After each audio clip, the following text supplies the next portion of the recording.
नमस्कार, अटेंशन में आपका स्वागत है और मैं हूं मनोज वर्मा। मध्य प्रदेश में उपचुनाव और निकाय चुनाव के पहले SC/ST वर्ग को साधने की कवायद जोर पकड़ती जा रही है। इस बीच ओबीसी वर्ग को 27% आरक्षण देने का मुद्दा इन दोनों प्रदेश की सियासत में गर्म है। कांग्रेस का कहना है कि हमारी सरकार ने ओबीसी को 27% आरक्षण देने का निर्णय लिया था, लेकिन बीजेपी सरकार ने कोर्ट में अपना पक्ष मजबूती के साथ नहीं रखा। वहीं बीजेपी का कहना है कि हमारी सरकार ही ओबीसी को 27% आरक्षण दिलाएगी। इसके लिए कोर्ट में मजबूती से पक्ष रखा जाएगा। मतलब साफ है कि दोनों ही दल अपने आप को ओबीसी हितैषी बताने में जुटे हैं। अब ऐसे में इतनी बड़ी आबादी किस दल पर भरोसा जताएगी? अटेंशन में आज इसी पर चर्चा करेंगे, लेकिन उसके पहले देखिए हमारी एक खास रिपोर्ट।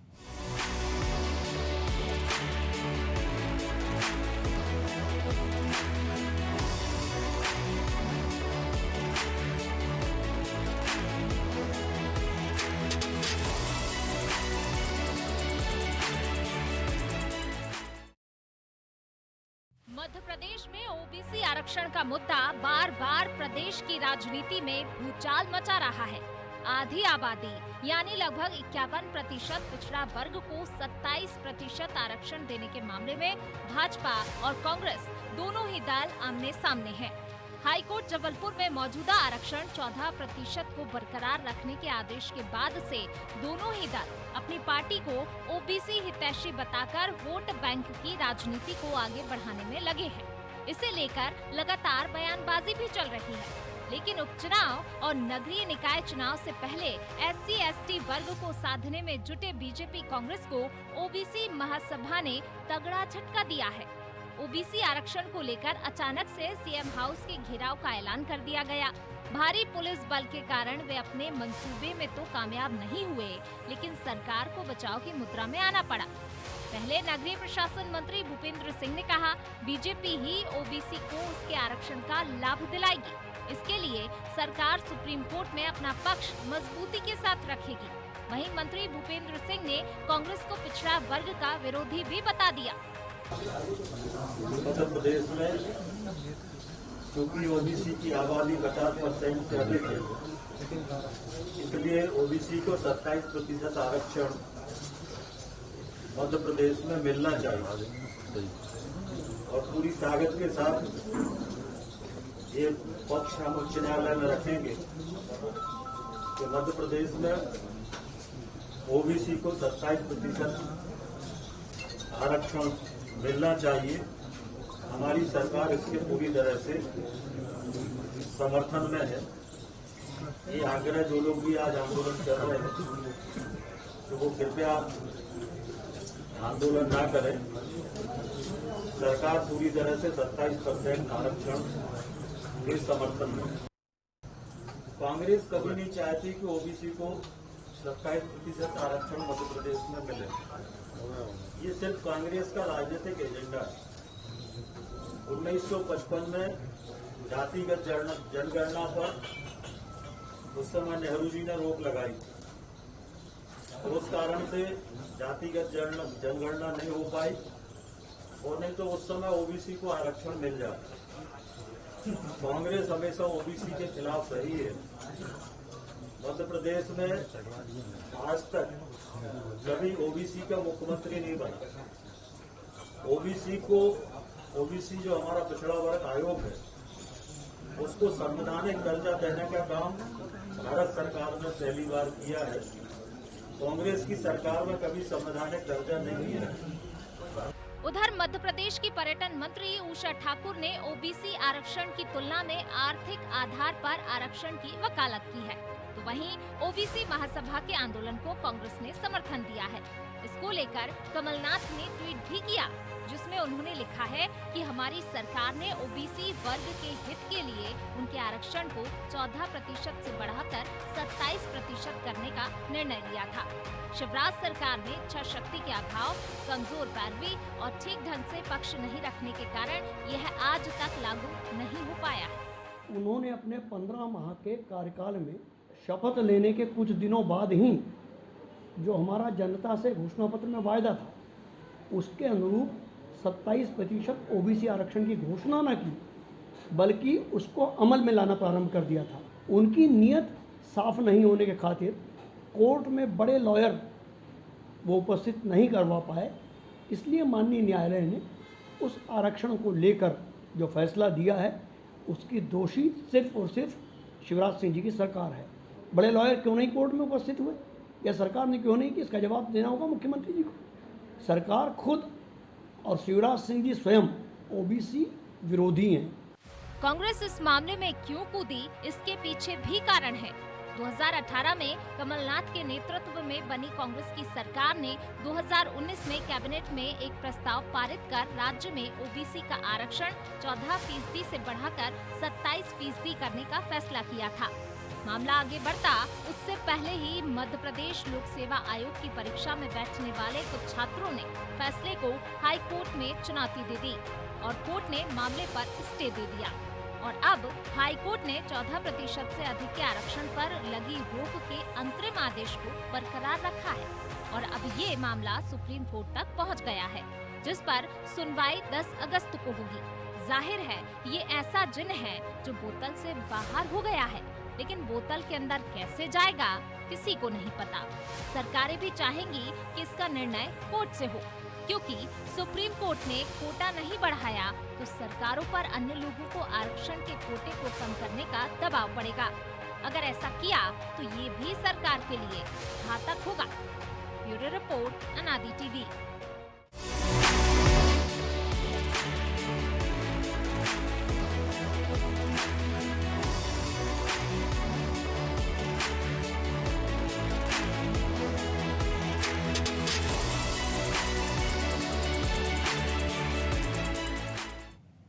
तो इसी पर चर्चा करने के लिए हमारे साथ जुड़े हुए हैं अनादि टीवी के एडिटर इन चीफ प्रकाश भटनागर और वरिष्ठ पत्रकार सुरेश शर्मा। तो प्रकाश जी, सबसे पहले आप ही के पास कि 50% से ज़्यादा ओबीसी आबादी है मध्य प्रदेश में 2011 की जनगणना के हिसाब से, क्योंकि 21 में तो हो नहीं पाई थी और एक अनुमान लगाया जा रहा है कि 50.25% है। अभी तक बीजेपी संघ की एक पैटर्न पर कि एक गाँव एक कुआं एक शमशान, फिर अचानक SC/ST की चिंता बीजेपी कांग्रेस को होने लगी और एक फिर अभी ओबीसी का जिन फिर से निकल आया है, जिसके बारे में बीजेपी को भी पता है और कांग्रेस को भी पता है कि इसका निर्णय सुप्रीम कोर्ट को करना है और अगली सुनवाई इसमें 10 अगस्त है। लेकिन उसके पहले अचानक से घेराबंदी की घोषणा हो जाती है, आज CM हाउस का घेराव करने की बात होती है महासभा से, बीजेपी कांग्रेस मैदान में कूद जाते हैं। महत्वपूर्ण तो है ही, इतनी बड़ी आबादी को आप इग्नोर नहीं कर सकते, लेकिन वाकई दोनों दल गंभीरता दिखा रहे हैं या केवल सियासी उठापटक या दावपेच का खेल जारी है? देखिए, मुझे लगता है कि ओबीसी आरक्षण को लेकर भारतीय जनता पार्टी गंभीर है। मैं ऐसा केवल इसलिए कह रहा हूँ जी कि मध्य प्रदेश के अंदर जब से मध्य प्रदेश का गठन हुआ है और पिछले 15 साल बीजेपी सरकार में रही तो 3 ओबीसी मुख्यमंत्री मध्य प्रदेश में पहली बार बने। बिल्कुल। पहली बार एक महिला और ओबीसी मुख्यमंत्री बनी उमा भारती, फिर बाबूलाल गौर और फिर शिवराज सिंह चौहान और फिर शिवराज सिंह चौहान। तो आप एक तो सत्ता के शीर्ष पे जो है अगर 50% 52% आबादी पिछड़े वर्ग की मध्य प्रदेश में है तो सत्ता के शीर्ष पर बैकवर्ड क्लास का मुख्यमंत्री भी है। इसके अलावा मंत्रिमंडल में भी पर्याप्त स्थान है।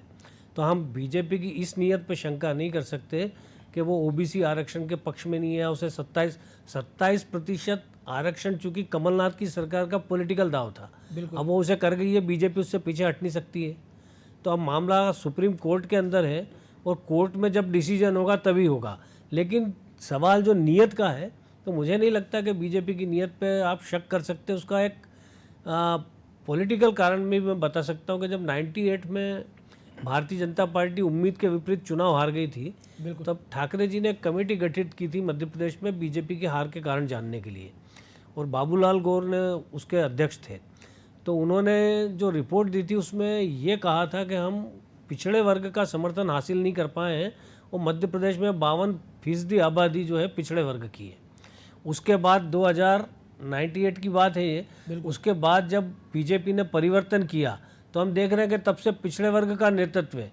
ये तो हुई मध्य प्रदेश की बात। राष्ट्रीय स्तर पर देखेंगे तो नरेंद्र मोदी भारत के प्रधानमंत्री हैं, बैकवर्ड क्लास से हैं, तो मुझे लगता है वो भी शायद पहले प्रधानमंत्री हैं बैकवर्ड क्लास से। तो इसलिए बीजेपी की नीयत पे शक नहीं कर सकते। कोर्ट क्या फैसला देगा वो तो सरकार को मानना पड़ेगा और बाकी लोगों को भी मानना पड़ेगा। उसका एक आरक्षण का एक निश्चित वो है प्रावधान के इससे ज़्यादा आप आरक्षण 50% से ज़्यादा नहीं दे नहीं कर सकते।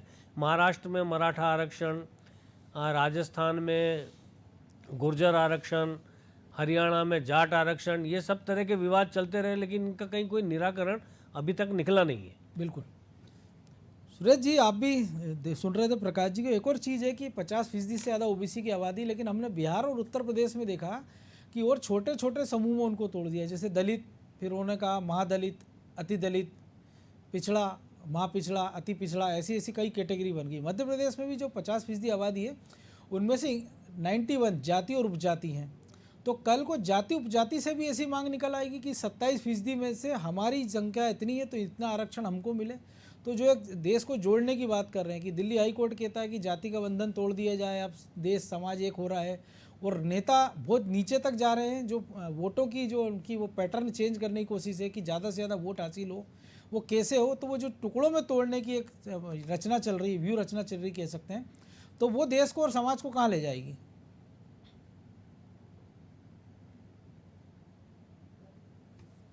बात ये है जी कि जब प्रकाश जी ये कहते हैं कि भाजपा ने प्रधानमंत्री दिया, भाजपा ने मुख्यमंत्री दिया और 3-3 मुख्यमंत्री दिए, तो ये भी साथ में जोड़ने वाली बात होगी कि पिछड़ा वर्ग आयोग को संवैधानिक दर्जा भी नरेंद्र मोदी की सरकार ने दिया। इसलिए ये कह देना कि इनकी नीयत ठीक नहीं है, लेकिन कमलनाथ जी जैसा चंचल राजनेता, उसकी मानसिकता और मनस्थिति जो है वो 27% देने के पीछे आरक्षण देना नहीं बल्कि राजनीतिक लाभ उठाना था। क्योंकि बंद कमरे में बैठ करके जो आदमी मुसलमानों को वोट देने के लिए टिप्पणियां करता हो और बाहर आकर के 27% आरक्षण देने की तब बात करता हो जब संविधान में उसका प्रावधान नहीं किया जा सकता, क्योंकि 50% से ज्यादा आरक्षण की सीमा जाने के बाद हाई कोर्ट, सुप्रीम कोर्ट को स्वीकार नहीं करेंगे। बिल्कुल। तो आप कोई अन्य रास्ते निकालते उनको आरक्षण देने के, तो समझ में आता कि ये बात आप करना चाहते हैं। एक तो होता है करना और एक होता है करे बिना लाभ लेना, जैसे किसान कर्ज माफी। पूरे देश में आज की राजनीति यही हो रही है कि करे बिना लाभ लेने की स्थिति हो रही है। अब हम एक लाइन में जरूर बीच में अन्य विषय की बोल रहा हूं कि यदि हम किसान आंदोलन के प्रति सहानुभूति रखते हैं तो फिर पार्लियामेंट में किसान आंदोलन की बात करने की बजाय हंगामा क्यों कर रहे हैं? आपकी मनसा पेगासस की बात करने लगते हैं। लाभ लेने की है, आपकी मनसा राजनीतिक लाभ लेने की है। आपकी मनसा जो है ये करने की नहीं है कि आप कैसे संबंधित व्यक्ति को उसका लाभ पहुंचाना चाहते हो। तो आज ये राजनीति जो हो गई है वो थोथा चना हो गई है, जो बजता तो बहुत है लेकिन टेस्ट नाम की उसमें चीज नहीं है। तो ये परिस्थितियां जो है वर्तमान परिस्थिति इनमें दिखाई दे रही है। आज भूपेंद्र सिंह जी ने स्पष्ट किया, आज मेरे पास भी उनका बयान आया, तो उन्होंने ये कहा कि भारतीय जनता पार्टी ही जो है पिछड़े वर्ग के लोगों को लाभ देने की, मैं ये नहीं कह रहा हूं कि पिछड़े वर्ग के लोगों को अधिक लाभ दिया जाना चाहिए और बाकी वर्ग के लोगों को लाभ नहीं दिया जाना चाहिए। जब आप आपने बड़ा अच्छा प्रश्न उठाया, मैं आपकी प्रशंसा करता हूं कि एक जो है आप एक तरफ कह रहे हैं कि जाति व्यवस्था को दूर करो, जिस नाम से हमें आरक्षण मिल रहा है या जिन नाम से हमें वजीफा मिलता है वो नाम ही मत लो, आप ऐसे प्रावधान करते हैं। और दूसरी तरफ जो है आप ये जो जाति उपजाति, छोटी तगड़ी पिछड़ी, छोटी बड़ी, ये सब करने की बात करते हैं। बिल्कुल। मुझे बार बार ये कहने में संकोच नहीं होता कि आरक्षण यदि आपको देना है तो केवल आर्थिक आधार पर दीजिए, जाति के आधार पर नहीं दीजिए। मैंने यदि ब्राह्मण के घर में जन्म लिया है तो ये मैंने कोई अपराध नहीं किया कि मैं गरीब हूं तो मुझे आरक्षण नहीं मिलना चाहिए, या वो के घर में पैदा हो गया या ओबीसी के घर में पैदा हो गया तो भगवान ने कोई उनको सर्टिफिकेट चिपका के भेजा होगा कि इन्हें आप सुविधाएं दीजिए। ये कोई, लेकिन हमने देखा कि ये सवाल जब मोहन भागवत उठाते हैं बिहार में तो चुनाव हार जाती बीजेपी। आज उषा ठाकुर ने भी ये सवाल उठाया है। जी हाँ, अब बोलिए। मैंने कहा ये सवाल हमने देखा था कि पिछले चुनाव में मोहन भागवत उठाते हैं तो बिहार में बीजेपी चुनाव हार जाती है। हमने देखा आज उषा ठाकुर ने भी ये सवाल उठाया जिसपे कांग्रेस को भी आपत्ति है। हालांकि उन्होंने यही कहा है कि आरक्षण दिया जाए लेकिन इसमें आर्थिक आधार को भी एक बड़ा कारण बनाया जाए। जिन्होंने ये कहा था कि आरक्षण की समीक्षा की जाना चाहिए। हो सकता है राजनीतिक कारणों से इतना बड़ा आदमी और इतने बड़े संगठन का आदमी जो है पीछे हट रहा हो, लेकिन मैं आज भी ये कह रहा हूं कि आरक्षण के लिए आज की तारीख में जब हम 7 दशक आजादी के पार कर जाते हैं तो आरक्षण के लिए ये तथा कथित, मैं नहीं मानता कोई ऊंची जाति है, तथा कथित ऊंची जाति के लोग दोषी नहीं है, उन्हीं जातियों के लोग दोषी हैं। यदि मायावती करोड़पति बन जाती है लेकिन मायावती के आसपास में रहने वाले गरीब हैं, ये मायावती का दोष है। कोई किसी ब्राह्मण का और ठाकुर और वैश्य का दोष नहीं है। ये यदि रामविलास पासवान जो है अधिक से अधिक वोट जीतने वाले हैं और उनका भाई जो है वो शकल से भी दलित दिखाई देता है, ये गलती किसकी है? ये हमारी नहीं है, उनकी गलती है। आपने जो है अपने पास के व्यक्ति को, अपने समाज के व्यक्ति को पनपने नहीं दिया। ये गलती जो है अन्य लोगों की नहीं है। तो ये तो सारी समाज की दिक्कत है, सारी जातियों में दिक्कत है। मैं एक बात जरूर आपसे मनोज जी, जी प्रॉब्लम है कि इसमें से आवाज जो है मुझे सुनती कम है, इसलिए मुझे एक पिन लगाना पड़ती है। तो आप एक सेकंड में जब सवाल पूछे तो मुझे बता दें। तो मुझे ये कहना है कि ये दिक्कत हमारे देश की मनोज जी ये है कि हमने बाबा साहब अंबेडकर साहब को राष्ट्रीय महापुरुष बनाने की बजाय हमने उनके विचारों को एक ऐसी गलियों में से निकालते दलितों के मोहल्ले में ला करके छोड़ दिया, जिसको बाकी लोग समझने की कोशिश नहीं कर पा रहे हैं। ये यदि हम ये देखें तो महात्मा गांधी को जो है हमने केवल वोट प्राप्ति करने के लिए वाले रास्ते से निकालते हुए और ऐसी गलियों में छोड़ दिया जहां से वो केवल वोट उपजते हैं।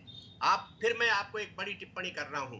आज हमें 4 दिन बाद या आने वाले समय में हमें ये मानना पड़ेगा कि डॉक्टर हेडगेवार के जो विचार थे वो इन दोनों से ज्यादा समग्रता लिए हुए और ये कहते हुए हैं कि सभी समाजों का उत्थान अनिवार्य है, हम बांट करके उत्थान नहीं कर सकते। तो लेकिन ये तो सारे दल कहते हैं, लेकिन जब चुनाव की बात आती है तो फिर वो जाति और सारी व्यवस्था देखने लग जाते हैं। मैं आऊँगा आपके पास। प्रकाश जी, आपने सुना अभी सुरेश जी को, लेकिन एक और दिक्कत है अगर पॉलिटिकल पार्टी की बात करें, क्योंकि हरियाणा नहीं है कि अगर आप बीजेपी की एक गैर जाट और जाट वर्सेस गैर जाट कर दो आप, ये महाराष्ट्र में नहीं है कि आप मराठा वर्सेस ब्राह्मण कर दो, विशेष अन्य कर दो। झारखंड में हमने देखा कि आदिवासी बहुल इलाके में वो एक रघुवर दास को मुख्यमंत्री बना देते हैं। यहाँ तो दिक्कत ये भी कि 50% आप आबादी के खिलाफ, बाकी 50% में फिर अल्पसंख्यक भी हैं, SC ST भी हैं, तो आप उनको एक साथ अपने पाले में नहीं ला जा सकते। तो यहाँ बड़ी संकट दोनों पार्टी के साथ है, इसीलिए यहाँ ज़्यादा घमासान है। देखिए, बात घमासान की नहीं है। जब आरक्षण की व्यवस्था जब संविधान में लागू की गई थी तो वो शेड्यूल कास्ट और शेड्यूल ट्राइब के लिए थी। बिल्कुल। तो दोनों के साथ में एक जो है छुआछूत के कारण जो है प्रताड़ित थे जो अनुसूचित जाति के लोग हैं, और ट्राइब्स जो है पिछड़े हुए थे क्योंकि जंगलों के अंदर रहने वाले थे आदिवासी। तो उनको आरक्षण की व्यवस्था देके विकास की मुख्य धारा में जोड़ने के लिए 33% आरक्षण 10 साल के लिए लागू किया गया था। लेकिन स्वाभाविक है 10 साल नहीं, उसकी ज़रूरत आज भी महसूस होती है। आज भी कई सारे ऐसे इलाके हैं जहाँ पे लोग पिछड़े हैं। और दूसरा जो सुरेश जी ने कहा कि जिन लोगों को आरक्षण का लाभ मिल गया 1 बार 2 बार 3 बार 4 बार, उन्हें अपने समाज की चिंता करनी चाहिए। बिल्कुल, सरकार तो कर ही रही है। मैं उस आरक्षण को हटाने की बात नहीं करता, खास करके शेड्यूल कास्ट और शेड्यूल ट्राइब। तो उसके उन समाजों को चिंता करना चाहिए कि जो लोग उस आरक्षण के लाभ से वंचित रह गए हैं अब वो उन्हें दें।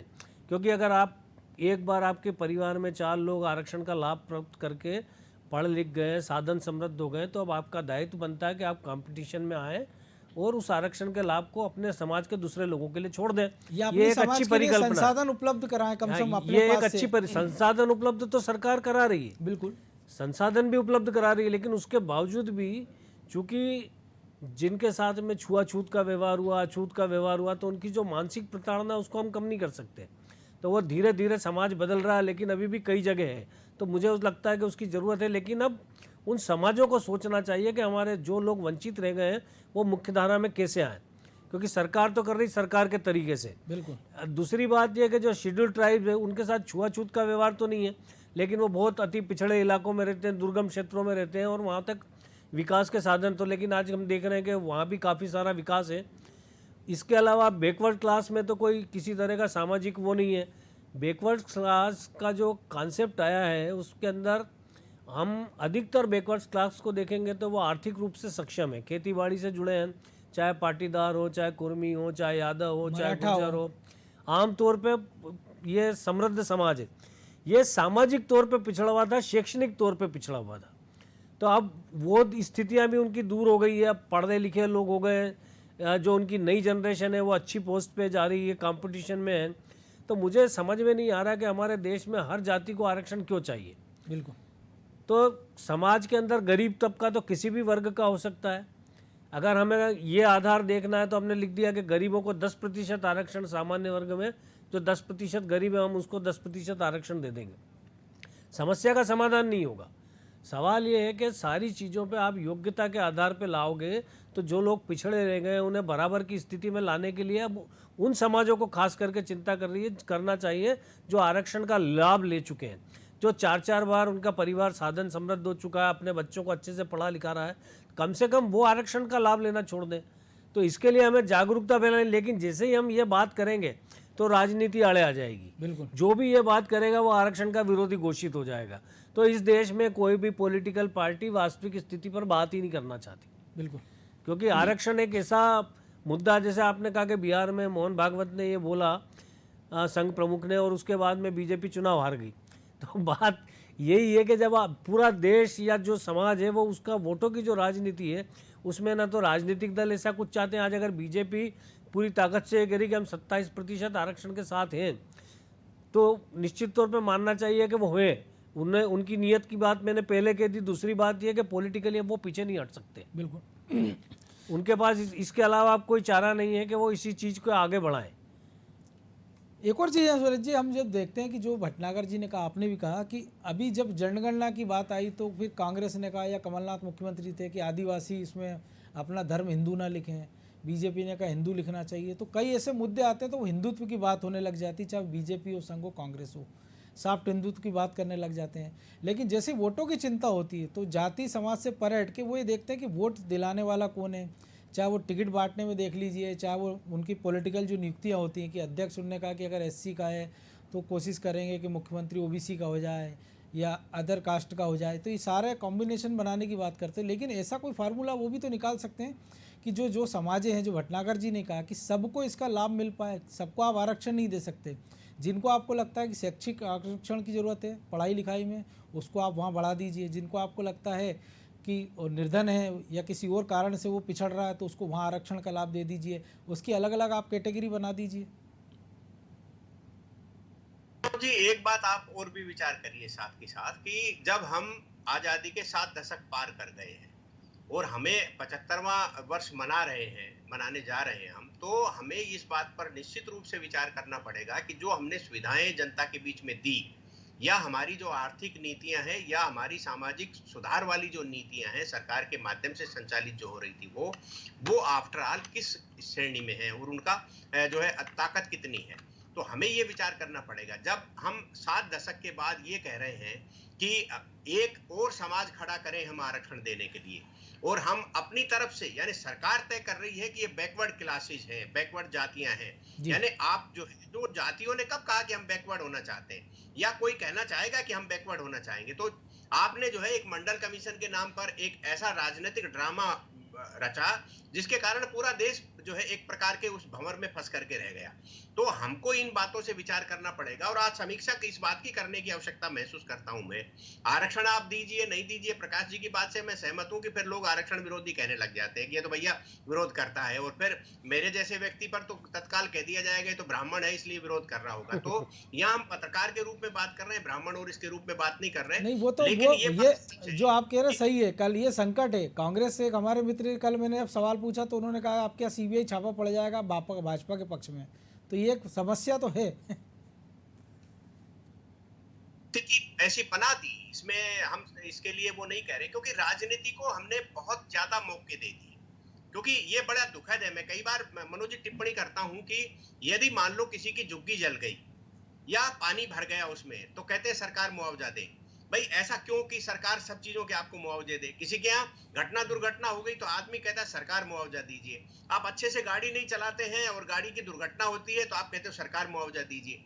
यानी हमने जनता को इस श्रेणी में लाके खड़ा कर दिया कि तुम खूब कामचोर हो जाओ, सरकार आपको मुआवजा दे देगी। तो हम तो ये भी करते हैं ना कि जब हमारी गाड़ी से एक्सीडेंट होता है तो हम पोस्ट ऑफिस जला देते हैं, हम सड़क पे किसी दुकान में आग लगा देते हैं, हम ये भी कर देते हैं। जब एक आदमी, एक अपराधी जो है बोरा जी की सरकार में एक अपराधी तालाब में डूब कर मर गया था, तो धरना देकर के बैठ गए थे कि इस अपराधी को मुआवजा दो, और मुआवजा देना पड़ा सरकार को। तो ये परिस्थितियां जो है, ये सरकार पर हमारी जो निर्भरता बढ़ रही है, ये कहीं किसी अच्छे और विकसित जो है व्यक्तित्व की या विकसित समाज की श्रेणी में नहीं कही जा सकती मनोज जी। इसलिए इन सब चीजों पर हमें धीरे धीरे समीक्षा करते रहना चाहिए। ठीक है, तो राजनीतिक लाभ हानि की तो सोचे राजनीतिक इसके दोषी तो हम भी है ना, क्योंकि सरकार ने कहा कि भेड़ों को हम कंबल देंगे, लेकिन ऊन कहाँ से आएगा? ऊन तो भेड़ों से ही आएगा। तो हमारा ऊन काट के वो हमको ही दे रहे हैं, तो हमको वो इस स्थिति में उन्होंने ला दिया और हम भी उसी स्थिति के लिए तैयार हैं।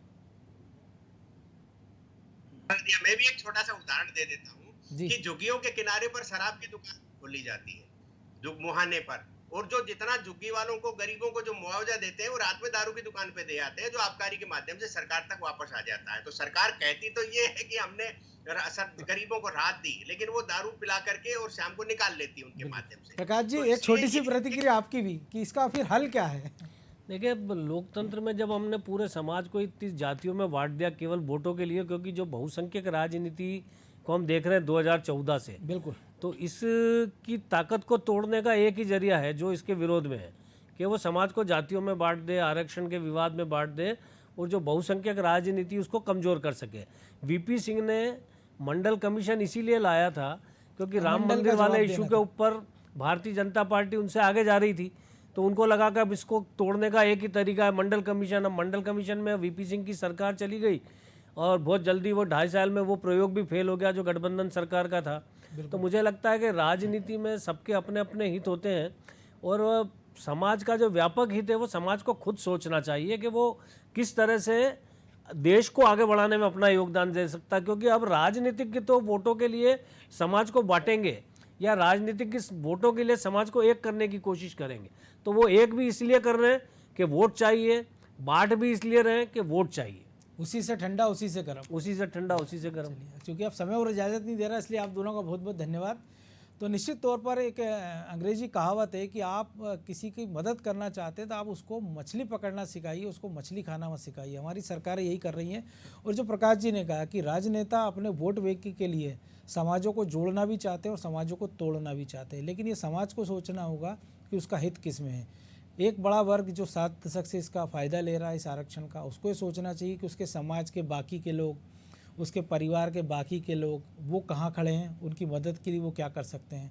और जो बाकी लोग हैं उनको ये सोचना चाहिए कि जो पीछे इस दौड़ में छूट गए हैं उनको कैसे आगे लाएं। जब तक ये नहीं होगा तब तक इसी प्रकार आरक्षण या तमाम जो ऐसे इशू है जिस पर हमको लगता है कि समाज टूट जाएगा या वोट बैंकों की राजनीति के कारण वोट अलग अलग खांचों में बढ़ता जाएगा, तब तक ऐसी राजनीति होती रहेगी। अटेंशन में आज इतना ही, मुझे दीजिए इजाज़त और आप देखते रहिए अनादि टीवी।